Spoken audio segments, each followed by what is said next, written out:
네, 반갑습니다. 이번 시간에는 풍산자 34쪽 직선의 방정식 같이 공부해 보겠습니다. 자, 직선의 방정식. 당분간은 중학교 공부를 충실히 했던 학생이라면 굉장히 쉽고 어렵지 않은 그 내용들로 구성이 되어 있습니다. 우리가 1차 함수라는 거를 배울 때 요거를 그래프를 그리면 어떻게 된다 그랬어? 그래. 이거를 그래프를 그리면 직선이 된다 했잖아. 그거에 대한 얘기야. 그래서 직선의 방정식은 1차 함수를 다루는 부분이기 때문에 어렵지 않은 학생들도 있을 테고, 그리고 중학교 때 공부가 탄탄하게 안 돼 있으면 이 부분에서 막힐 수 있잖아. 그런 학생들 위해서도 조금 천천히 수업을 해보겠습니다. 자, 일단 직선의 방정식은 두 가지로 구할 수 있어. 첫 번째, 기울기가 m이고 y절편이 n이면은, 자, y절편이 n이라는 건 y축과 만나는 점이 n이기 때문에 0,n을 의미해. 그래서 기울기가 m이고 y절편이 n이면 이렇게 나타낼 수 있었지. 다시 할게. 자, y는 ax 더하기 b가 있으면은 정리하자. 기울기는 a고 그 다음에 한 점. 자, 절편이랄게. y절편. y절편은 b. 그래서 이런 모양이 되는 거야. 0,b를 지나고 이렇게 기울기가 a인 직선을 의미하는 거야. 알겠지? 자, 얘를 조금 일반화 시킨 것이 기울기가 m이고 한 점을 지나잖아. 그러면은 y는 m 하고 x 빼기 x1 더하기 y1 이렇게 배웠었지. 그래서 이렇게 외워도 되고 여기서 y1을 넘기면 이렇게 된다. 자, 한 번 더 쓸게. 자, 기울기가 m이고 한 점 x1, y1이면은 직선을 바로 만들 수 있어. y는 m 하고 x 빼기 x1 그리고 더하기 y1. 자, 부호가 여기는 마이너스고 여기 플러스인 거 조심하고, 왜 이렇게 돼 있냐면은, 자, 여기다가 x1을 집어넣어 보세요. 그럼 앞에가 날아가면서 y는 y1이 되지. 그렇게 강제적으로 만든다고 생각하면 돼. 그리고 기울기라는 거는 x 앞에 곱해져 있으니까. 이해됐지? 자, 요거 지금 못 외운 사람은 먼저 외우고 시작하자. 괜찮지? 좋아. 넘어가자. 그래서 위에서 아래 거 유도하는 것이 요 설명에 나와 있고, 자, 쭉 넘어갈게. 그 다음에 여기 별표 한번 치자. 직선의 기울기라는 것은 x 증가량분의 y 증가량을 의미하거든요. 쉽게 말하면은, 자, 기울기가 2야. 그럼 이 얘기야. x가 1 증가할 때 y는 2 증가한다 이 얘기야. 그리고 기울기가 예를 들어서 마이너스 3이야. 그럼 x가 1 증가할 때 y는 마3 감소한다 이 얘기야. 그러니까 마3 증가한다, 3 감소한다. 똑같은 말이야. 어쨌든 x가 얼마만큼 변할 때 y가 얼마만큼 변하냐 이 얘기를 묻는 거고, 이 여기를 x1, y1이라고 하고 여기를 x2, y2라고 할 때 이 두 점을 할 때 기울기 식이 이렇게 됩니다. x 그 나중에서 처음을 뺀 거, 그리고 y 나중에서 y 처음을 뺀 거. 자, 그래서 x1, 이 별표 치자. y1, x2, y2. 두 점 사이 기울기 땡땡 뭐분의 뭐야? x2 빼기 x1 분의 y2 빼기 y1. 이 순서가 x2 빼기 x1, y2 빼기 y1 이렇게 순서대로 해주길 바라고, 얘는 또 x1에서 x2를 빼고 y1에서 y2를 빼도 상관이 없어. 여기다가 위아래에 마이너스를 곱하면 오른쪽이 되잖아. 근데 섞이면 안 돼. x2 빼기 x1을 했는데 y1 빼기 y2 하면 안 돼. 어쨌든 두 점이 요렇게 들어가 줘야 돼. 그래서 요런 모양이야. 자, 빼기 빼기 있고 요렇게 요렇게 한 점 한 점 이렇게 집어넣으면 돼. 그리고 밑에 x 위에 y. 이해됐지? 그래서 요거 적어놓고, 자, 이 정도 배우면 헷갈릴 만한 게 뭐냐면은 x1, y1, x2, y2가 있는데, 우리 앞에서 이걸 배웠잖아. 두 점 사이 거리. 요거랑 헷갈린다고. 거리 D는 뭐였어? x2 빼기 x1, y2 빼기 y1. 자, 요거였지 공식이. 그래서 두 공식이 좀 비슷하게 생겼기 때문에 이 거리를 물어보는데 갑자기 기울기를 쓰는 애들이 있고, 기울기를 물어보는데 거리 공식 쓰는 애들이 있어. 둘이 헷갈리지 말고 같이 정리를 해놓자. 알겠지? 자, 그 다음에 기울기는 이렇게 구했고, 자, 중요한 것의 기울기는 결국에 탄젠트 세타라는 게 중요해. 자, 세타가 뭐냐? 이 직선이 x축의 양의 방향과 이루는 각을 세타라 그래요. 양의 방향이라는 건 이렇게 시계 반대 방향이거든. 이렇게 생기면은 요 각이 세타잖아. 그럼 기울기는 탄젠트 세타라고 외우면 돼. 그래서 여기 별표 3개 쳐놓자.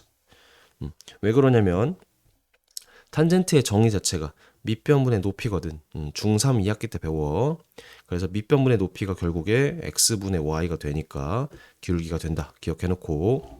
자, 여기다 하나만 적어놓자. 세타 이게 30도, 45도, 60도.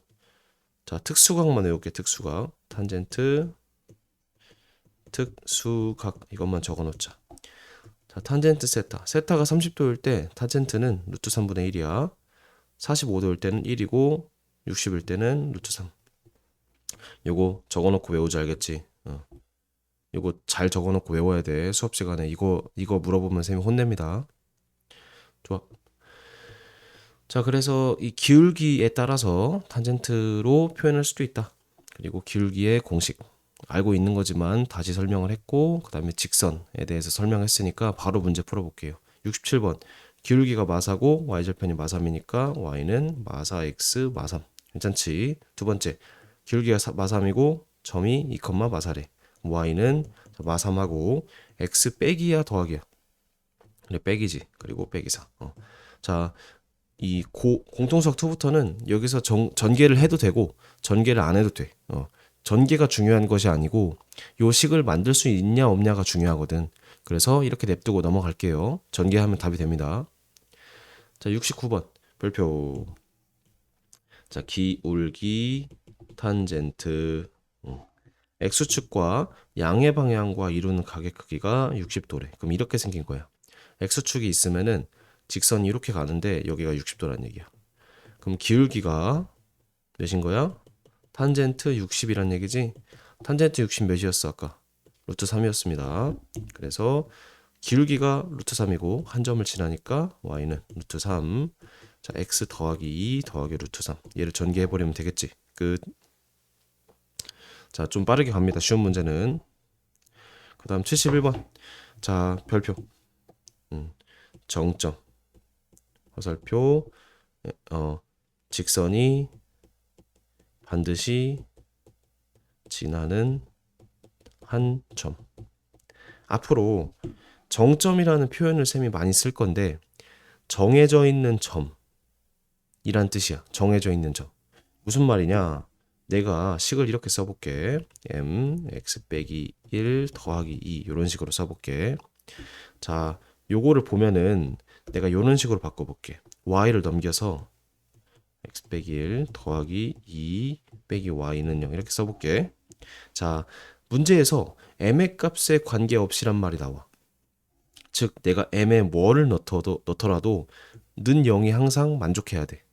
그러면 이제 공통수학 1의 맨 처음 단원인 항등식 단원 넘어가서 m 값이 뭐가 되든 간에 항상 성립하려면은 얘가 0 되고 얘가 0 되면 돼.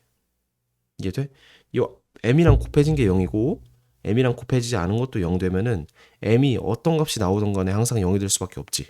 이런 걸 항등식이라 그래요. 정확히 말하면 m에 대한 항등식. m에 어떤 값을 넣더라도 항상 성립하는 등식이란 얘기야. 이해돼? 그래서 자, 요거를 풀면은 x 빼기 1이 0이니까 x는 1이지. 그리고 2 빼기 y가 0이니까 y는 2지. 자, 얘가 의미하는 게 뭐야? 1,2를 무조건 자, 다시 할게. x가 1이고 y가 2면 m의 값에 관계없이 항상 성립하지. 이해돼? 다시. 자, 요 식은 x가 1이고 y가 2면 m의 값에 관계없이 항상 성립하지.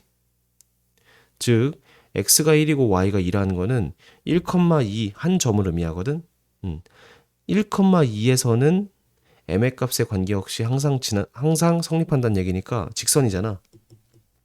결국에 이 얘기예요. 1,2를 반드시 지난다. 자, 무슨 말이냐? m에 내가 어떤 값을 넣어도 1,2를 반드시 지난다는 얘기야. m에 100을 넣어도 m에 마이너스 100을 넣어도 m에 1000을 넣어도 m에 어떤 수를 넣어도 항상 요 직선은 1,2를 지난다는 얘기야. 여기까지는 이해돼? 항등식의 그 식 정리하는 성질에서 이제 기하적인 도형적인 의미로 넘어가는 거예요. 그래서 요 개념 반드시 이해해야 되고 좀만 더 얘기할게. 자, 직선이 어떤 직선이 1,2를 반드시 지난다는 얘기는 이 얘기야. 1,2 점을 찍잖아. 내가 m의 값에 뭔가를 넣잖아. 그러면은 직선이 결정돼. m에 특정한 숫자 2를 넣잖아. 그럼 결정되는데 1,2를 지나면서 결정이 돼서 1,2인데 기울기가 2인 직선이 돼버리는 거야. 반대로 m에다가 내가 마이너스 1을 넣어.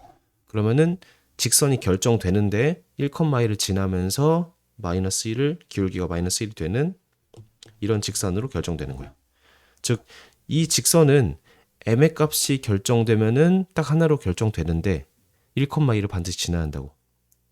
그래서 얘가 의미하는 것은 1,2를 지나는 무수히 많은 직선들을 그냥 한 번에 표현한 거예요. 자, 한 점이 있으면 그 점을 지나는 직선은 무수히 많지. 기울기만 다를 뿐이잖아. 그런 모든 직선들을 다 같이 표현한 것이 요 직선입니다. 이해돼? 그러니까 어떤 특정한 점을 지나는 무수히 많은 직선들의 이걸 집합이라고 표현하거든. 직선들의 그 모임을 표현한 식이 이렇게 된다고. 그래서 정점이라는 표현이 이 직관적이긴 한데 수학적으로 조금 더 생각을 해보면 꽤 어려운 개념이라서 쌤이 조금 더 보충 설명을 했습니다. 이 정점이라는 개념 대충 알겠죠? 이제 앞으로 정점이라는 쌤이 표현을 많이 쓸 거니까 그거에 대해서 좀 익숙해지자고. 자, 71번. 다음 직선이 m의 값에 관계없이 항상 지난다. 1번. 자, m의 값에 관계없이 지나려면은 m에 대한 항등식으로 정리. m에 대한 항등식으로 정리할게. 무슨 말이냐? 자, 한쪽으로 몰아. 그 다음에 m으로 정리할 건데 정리할 게 없지. 그래서 얘가 0이고 얘가 0이면 돼. 따라서 x는 0이고 y는 0이다. 여기까지 이해돼? 요 시기에 항상 성립하려면 m의 값에 관계없이 항상 성립하려면 m에 곱해진 놈이랑 m에 곱해지지 않은 놈 둘 다 0 돼야 한다고. 근데 x가 0이면서 y는 0이라는 얘기는 0,0을 의미하거든. 그 한 점을 의미해. 그래서 이거에 관계없이 항상 지나는 점은 0,0이다. 두 번째, 이거 한번 해볼래? 1분 줄게 한번 해봐. 좋아, 쌤 바로 해볼게. mx 빼기 y 더하기 1은 0이지. 그 다음에 얘가 0, 얘가 0. 그럼 x가 0이고 y가 1이 되네. 0,1을 무조건 지나네. 이해돼? 그리고 얘를 그래프에 표시하면은 0,1을 지나면서 무수히 많은 그 직선들을 한 번에 표현한 거라고. 괜찮아? 아직 정해지지 않았어, 직선이. 0,1을 지나는데 기울기가 몇인지는 정해지지 않았어. 근데 m 값이 딱 하나로 정해지면은 직선도 하나로 딱 정해져 버리는 그런 형태야. 자, 3번 별표. 3번은 정리하자. 어떻게 할 거냐면은 자, m으로 묶어. 그리고 y를 넘겨. 이렇게 정리해. 그 다음에 요게 항상 성립하려면 얘가 0, 얘가 0 돼야지. 그래서 1,2가 정점이 되겠지. 이해돼? 그래서 이렇게 어떤 m이 등장을 하면은 정점을 뽑아내는 연습을 하자. 정점을 뽑아내기. 정점을 뽑아낸다는 게 이 얘기입니다. 괜찮죠? 좋아. 그래서 어디까지 있냐? 자, 73번까지 할게요. 73번 별표. 그림 그려서 풀기.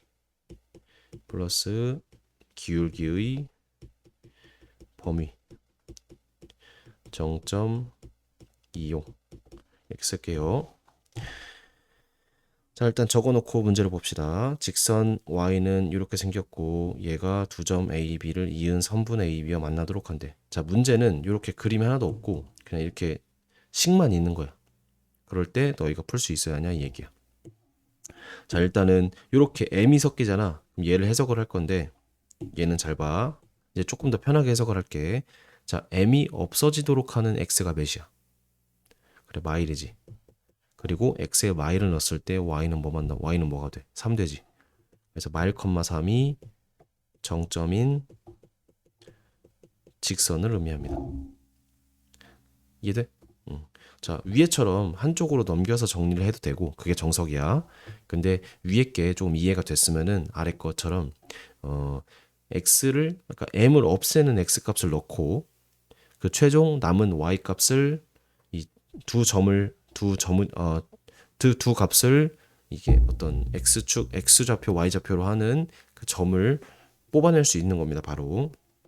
그래서 위에서 이제 어떤 항등식에 대한 개념이 바로 잡혀 있어야 아래처럼 편하게 풀 수 있는 거예요. 자, 그래프를 그립시다. 그래서 정점 먼저 체크할게. 마일, 3. 여기가 정점이야. 그럼 이 직선은 여기를 지나는 무수히 많은 직선들을 모두 표현한 거야. 알겠지? 근데 아직은 직선 긋지 말자. 그리고 두 점. 2,6 여기 있다. A 그리고 3,1 B 이렇게 있지. 그리고 선분 AB는 얘들아, 선분은 두 점을 그냥 이은 양쪽으로 연장되지 않은 선인 거야. 알겠지? 이 여기를 지나는 직선이 봐봐. 자, 여기를 지나는 직선이 여기랑 여기 사이에 이 선분이랑 만나야 돼. 그러면은 자, 아까 별표 친 거에다 하나 더 써. 자, 경계값이라고 할게. 무슨 말이냐? 마이너스 1,3을 지나면서 일단 A를 지나는 직선 하나 그려. 그리고 B를 지나는 직선 하나 그려. 그리고 내가 구하고자 하는 직선은 요 사이에 있다. 라고 생각하면 돼. 이해돼? 직선이 자, 여기를 기준으로 너희가 연필을 굴려봐.